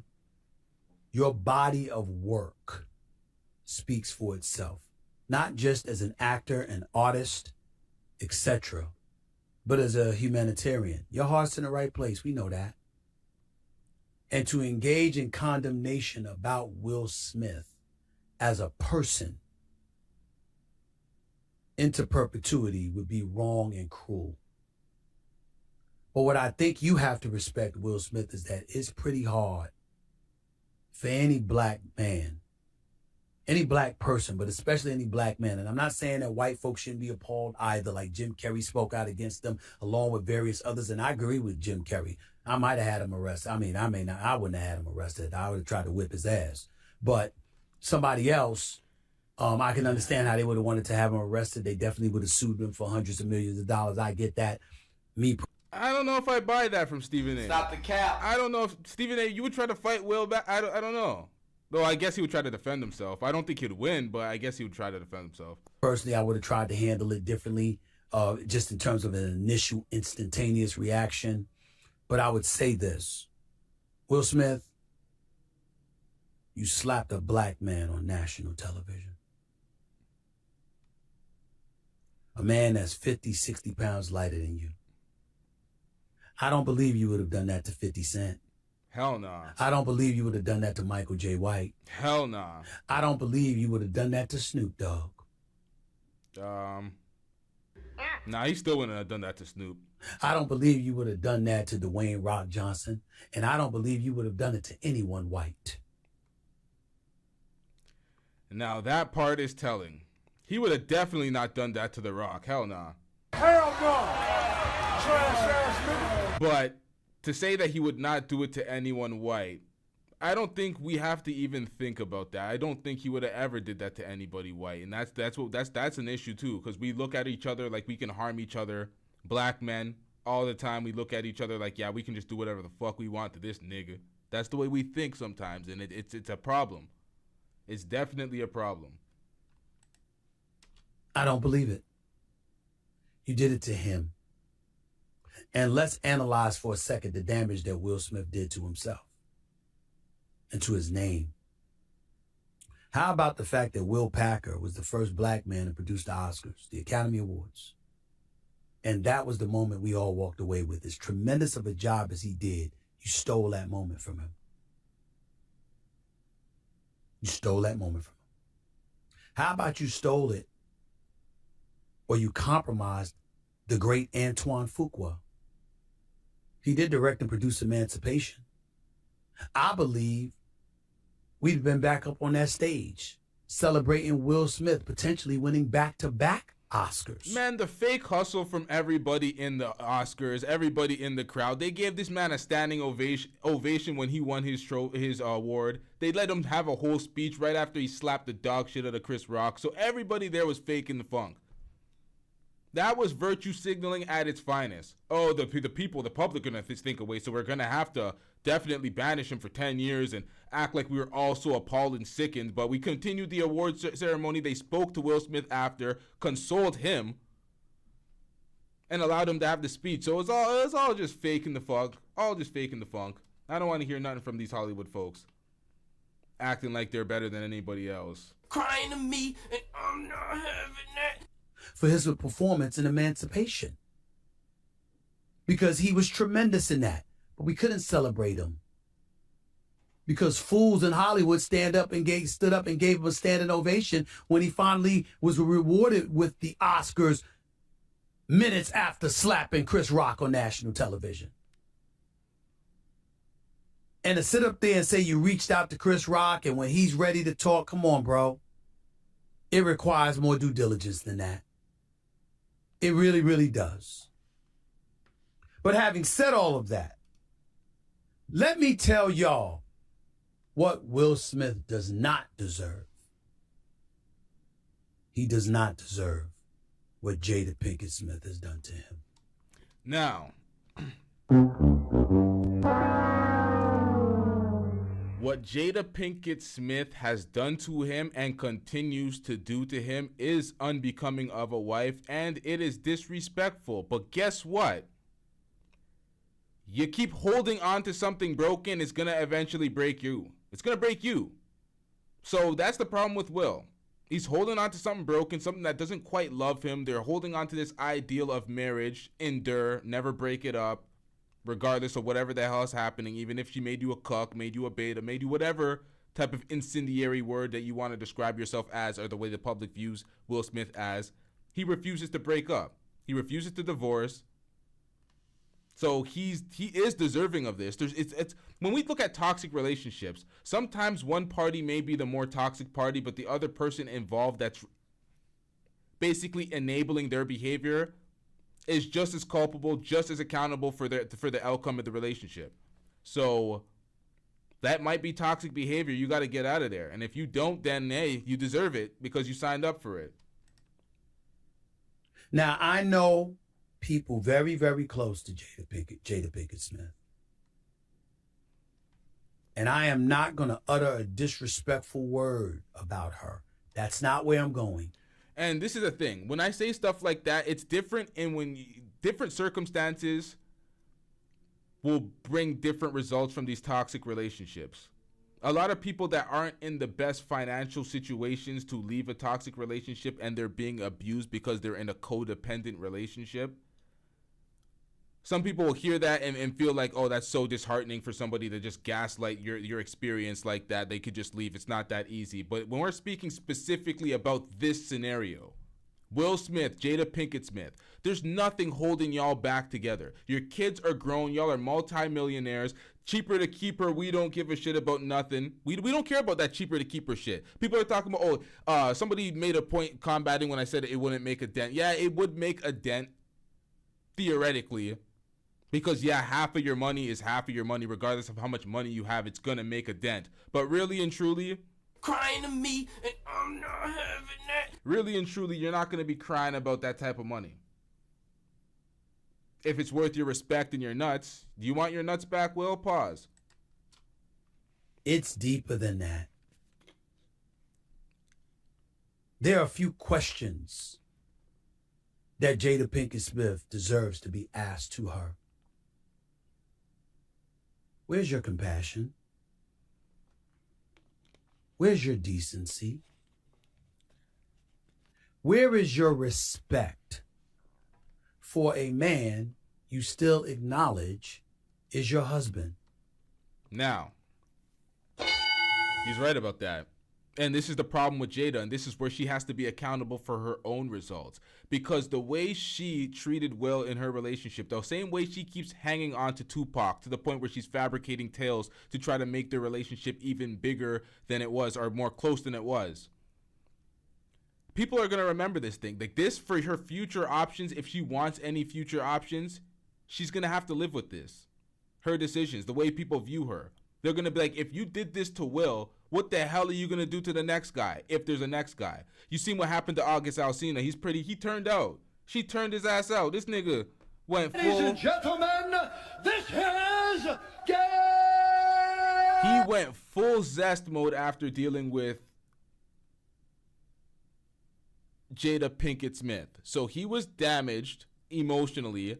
They took him in to try to rehabilitate him. And then what happened to him? No, this nigga gay as hell. You, Wallahi al-Azim, you are gay. Don't say this to me. Wallahi, you are gay. That's what happened to him. So all of a sudden, he's gay now after dealing with Jada Pinkett Smith? This is what I'm saying, y'all. And they say, just like Will. And then there's the rumors of Will being gay. It's like you hold on to something broken long enough, it's going to break you. But then again, I don't know about I don't know about these situations. It's just all weird. It's just funny that that's the end result. That's all I'm saying. Where is the respect for a man you walked down the aisle with and pledged your life to in 1997? For better or worse. Yeah, see, Will still had enough respect to stand up for the dignity of his wife and slap Chris Rock, which was unwarranted. It's a joke. What are you doing, protecting her from a bunch of words in a joke? That's ridiculous. But he still felt the need to try to protect her honor by slapping Chris Rock, which he's still wrong for. He could try to justify it and say protection. Nah, that wasn't protection. You were trying to win her over to impress her so she would stop cooking you. I don't know what the hell that moment was about. We don't have an answer to this day. Nonetheless, that was not protection. But we see that he actually tries to, and not disparage her name. She goes the opposite way. Through rich, through poorer, in sickness and in health, till death do you part. It wasn't just talking about staying married. It talked about honoring those vows, at least to some degree. Where's all that? Stephen A., what the hell are you talking about? What the hell are you talking about? Well, let us count the ways.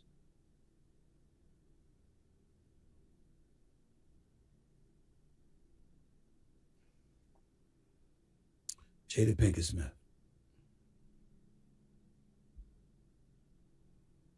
What's the dude's name? August? What the hell is his name? I don't know who he is. I know he was the friend of your son, who's 21 years younger than you. What you do is your business. Any women out there that wants to be a cougar with a dude of legal age, that is your business. Yep, it's your business until you make it ours. We're in a different era. Get over it. Whoa! That's what it comes down to. Any celebrity, any public figure that wants to make content out of their relationship and wants to make money out of their relationship, other people are going to do it. They're going to have these discussions and we're going to pry into your relationship. It's none of our business, but if you make it, we will make it our business. But the operative words are your business. Did you have to go and tell everybody? Go ahead and do it. Why everybody had to know? Why? Why did everybody have to know? You didn't tell them what you did when you were doing it. You didn't give them those details. Wasn't no porn movie. Wasn't no X-rated movie. It was nothing. Why? Because it's none of our business. So why talk about it? Keep it to yourself. And you keep it to yourself not just because it's yourself, but because it's a man who loves you. She's making money off of disrespecting her husband. That has become a new wave in this industry if people pay attention. I know most of y'all in the chat don't watch these reality shows, the Love and Hip Hops of the world, the Real Housewives, but that's how they're making their money nowadays. They're literally disrespecting their husbands for storylines. Men are going out sad, and that's the industry.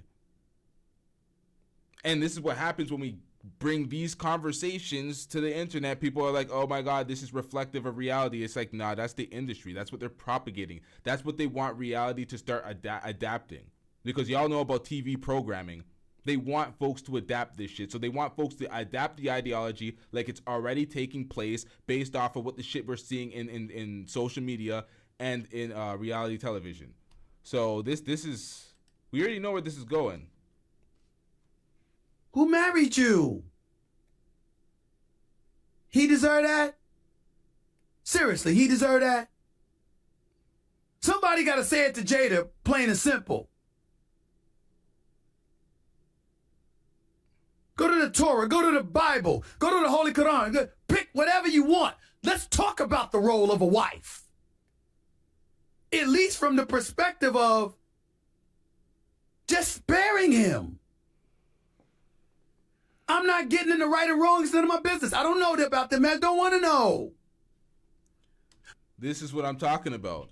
We can say what you're doing is objectively trash, and folks should see these red flags and avoid women like this so that they know that these are things that are just disrespectful and shitting in the face of a relationship and what is objectively disrespectful to a relationship. But this whole leave him alone shit, this is the manosphere all over again. This is what I was concerned about when I was listening to Stephen A. and many other folks get into this relationship talk. They come from the weaker point in the weaker perspective where the man is literally asking and begging and pleading the woman for mercy.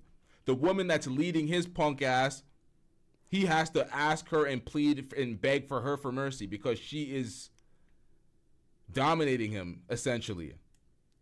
We hear this so much times in the manosphere. Oh, women need to do X, Y, and Z. Women need to be accountable. Women need to... It's like, what are we doing out here? But I know that it is uncomfortable and grotesquely unfair to emasculate your husband publicly. Publicly. He's Will Smith.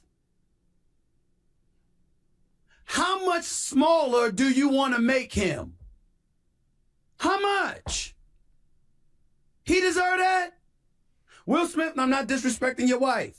Jada Pinkett, I'm not disrespecting you. I swear to you, I'm not. I'm just asking a question. Now, for me, I'm going to get back into that and let that play. But let me use this moment to outline what we see in toxic relationships, especially in competitive relationships when you see people in the same field. We constantly see Jada try to minimize Will to basically elevate herself. She uses Will as a stepping stool. Will allows it, so I'm not feeling sorry for him the way the rest of the folks are, but I'm definitely calling it for how I see it. She's definitely using him as a constant stepping stool to disrespect him, to elevate herself, because it makes her feel like she's bigger than him. She's the real superstar. It's some weird ego shit. It's some weird ego shit to me. Because you let us into your business. Why? Why? Will Smith is worth hundreds of millions of dollars. And I looked up this credit. Let me tell you something right now. Because Jada Pinkett Smith, I got a problem with you in this regard. You don't appreciate yourself enough. Madagascar, 1, 2, and 3. By the way, you were in those movies with Chris Rock, by the way. Matrix Reloaded, Matrix Revolutions. You were great at Collateral. Loved you in the Inkwell. Oh, Girls Trip was off the chain. Oh, it's off the chain. I love that movie. You, Latifah. Oh, my Lord. What? And Regina Hall, it's a soft spot for that woman. It's a soft spot for that woman. I love me some Regina Hall and her beautiful self. I mean, come on. I'm just looking at it right now, and I'm just saying to myself, what's up? Help me out. Help me understand. How could you do this? I'm just wondering. Let me not forget Tiffany Haddish, by the way. I apologize, Tiffany. Keep doing your thing, girl. You make me more and more proud every day.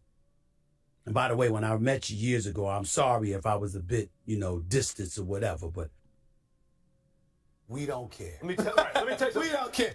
I was focused on fatherhood. I'll just leave it at that. Okay, I had some stuff to deal with, but I know you're a wonderful actress and comedian, and I wish you nothing but the best, but I digress. Jada, what's it gonna take? You went on Red Table Talk talking about an entanglement. Why? If I remember correctly, you once said that you didn't enjoy making love to your husband anymore. Why? Why? If you getting your groove on with somebody else and you're fulfilled, why worry about what he's not doing? If you have been separated for 7 years, why talk about what you think or what he did do? You were separated, right? Why? Why? He's Will Smith. By the way, Will, I just finished watching Focus the other day. Love that movie again with you and Margot Robbie. I love that movie. I can't even tell you how many times I watched Hitch. Because Eva Mendes, Lord have mercy. Oh my God, I'm just trying not to get distracted.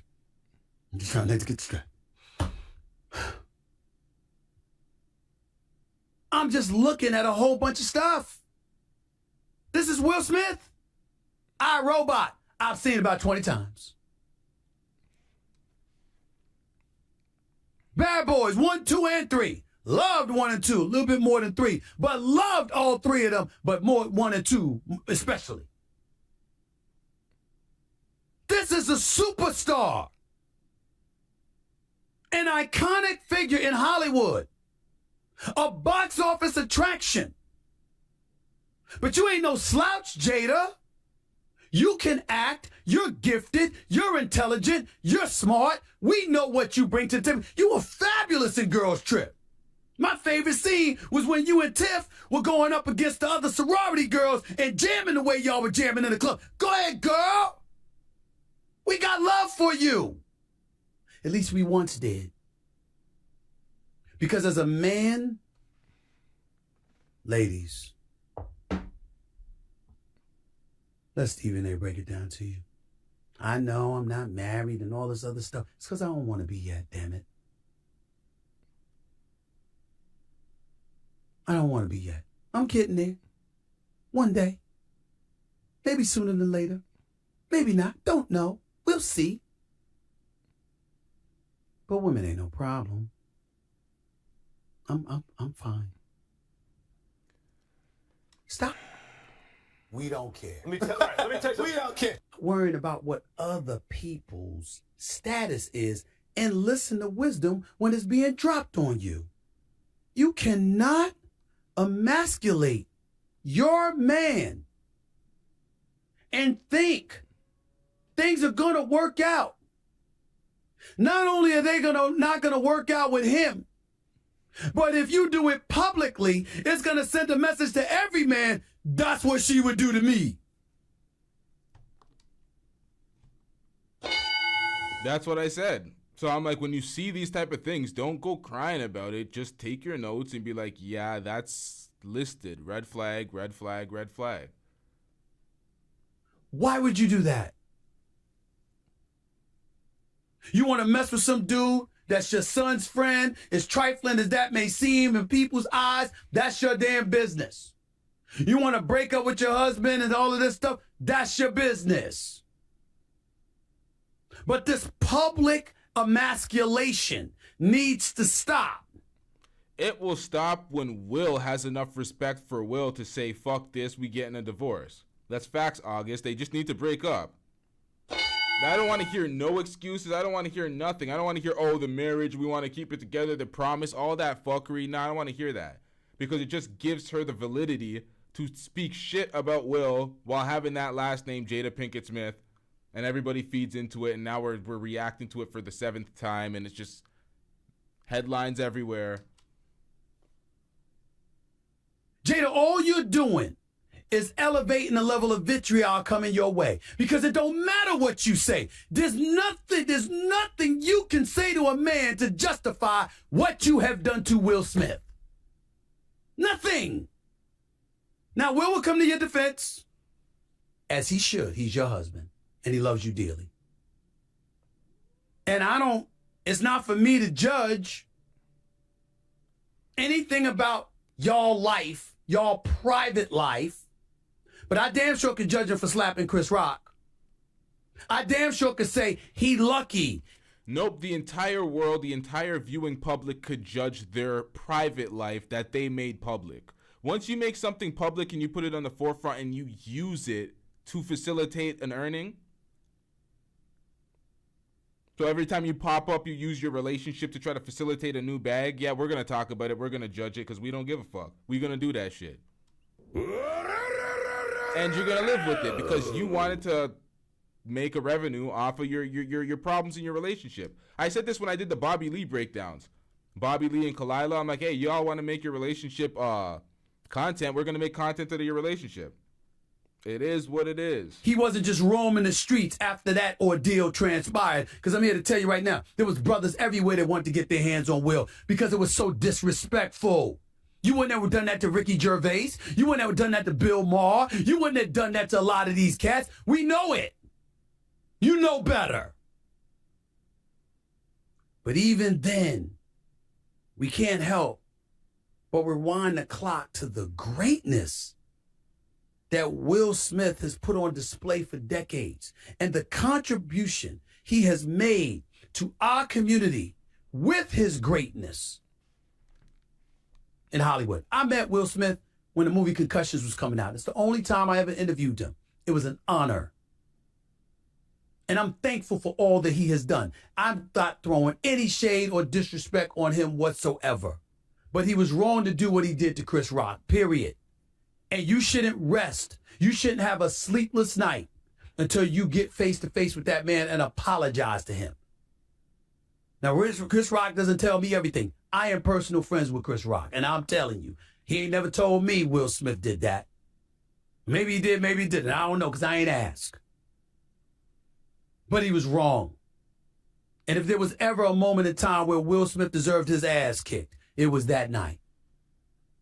But having said that, you automatically transition to a compassionate prose when it comes to Jada Pinkett Smith, because what she has done to him, it's exceeded cruelty. Somebody got to say it.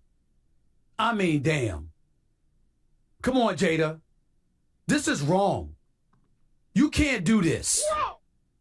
You can't treat that man like that. It's none of our business. You screwing somebody, that's your business. Man. Crying to me and I'm not having it. File the papers, man. Will Smith, file the papers. All this is cruelty. File for divorce. All this nah, man. I'm not campaigning for another man's relationship. Nah. File, man. Your husband ain't getting it done for you. That's your business. He was somebody else, you was somebody else. That's your business. You ain't got to be like that. Especially while you still married to him. Get a divorce, give up the money. Got a prenup? Don't take anything from him. You got skills. You got a career. It ain't his. But how much do you need? anything to get this to stop. Every time I see Jada Pinkett Smith talk about Will Smith, I cringe. And I have nightmares for any and every single man out there who once had a loving woman they pledged their life to, only to turn around and to watch them talk about you in a fashion that can only shrivel you to this. Jesus Christ. We kings. We kings. We ain't here to be treated like that.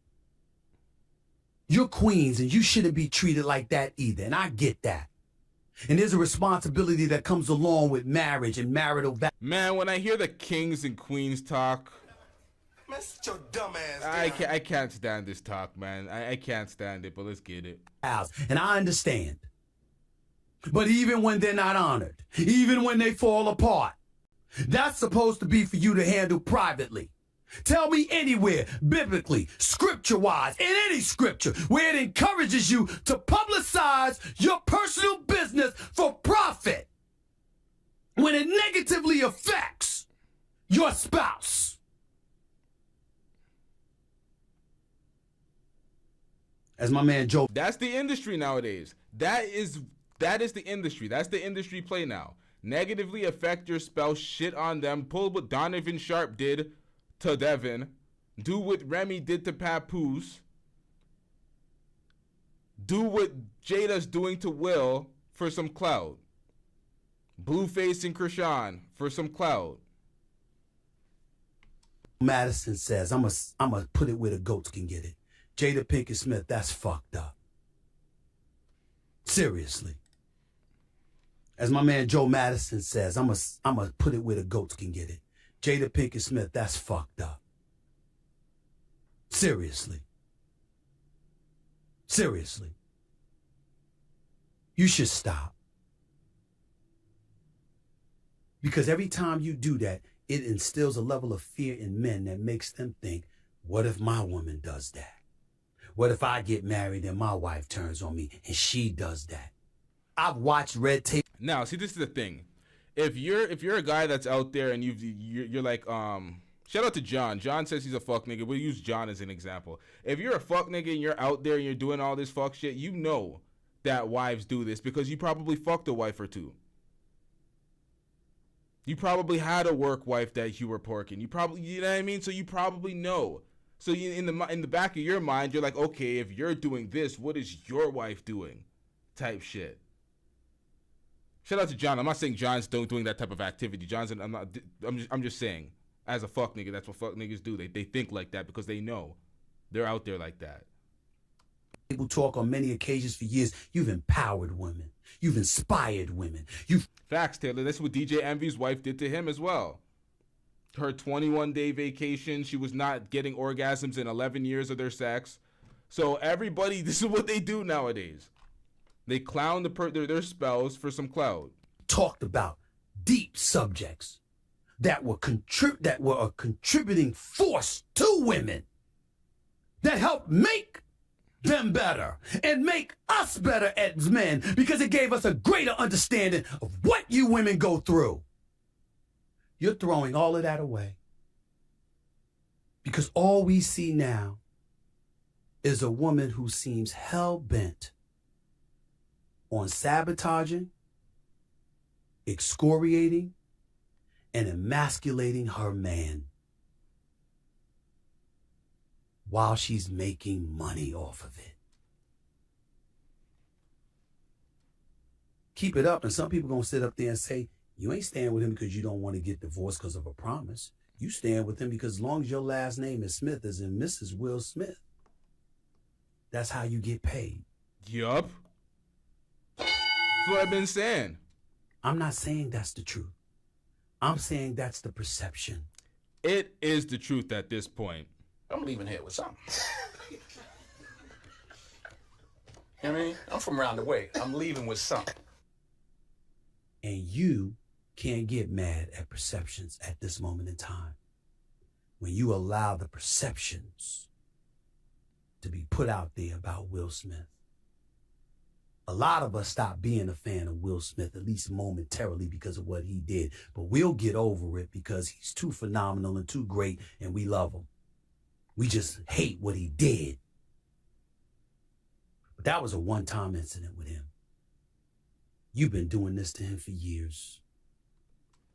Come on, Jada. Come on. It's a recurring storyline that she can always tap into. Whenever the well is dry, there's nothing going on, what can she talk about to establish a level of visibility and promotion for herself? Her marriage. It's a storyline that she tapped into before. She's going to tap into it again. We see this time and time again with reality television. The industry, they have their playbooks. Everybody sits down with their team and runs their playbook shit. Lee says, I forgot DJ Envy was with Erica Mena, who was married to Safari, who was with Nicki Minaj. Erica Mena got fired. Yeah, I forgot to do that show. I forgot to cover that. All right, so this is done. Shout out to everybody in the chat that was here for this. Stephen A. Smith, 50 Cent, Dr. Umar Johnson begging Jada Pinkett Smith to stop ridiculing and destroying the public image of Will Smith. We seen the 50 part. That was real brief. It was just one post. He was like, oh, God, you went too far type shit. 50's petty. If 50 tells you it's a little too far, you may have been going too far and milking this. But the public's perception right now is that Jada just needs to stop lying.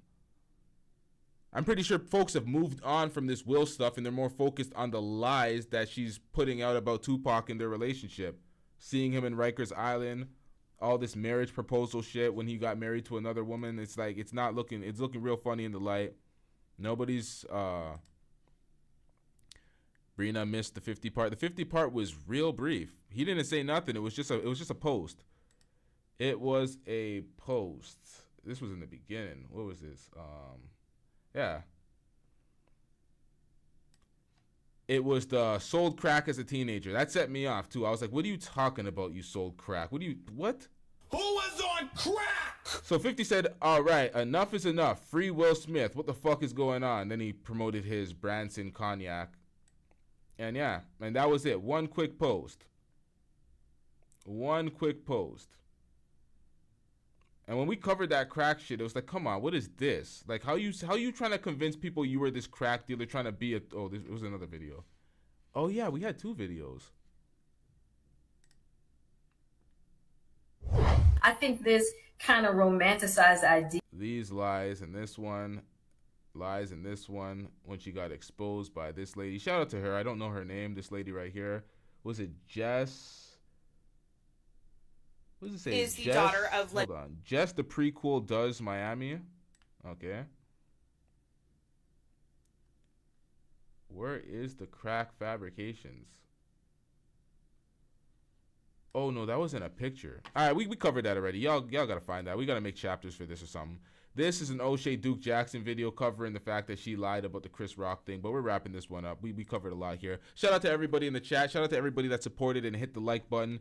For all the bums that were just watching and shadow watching and did not hit the like button.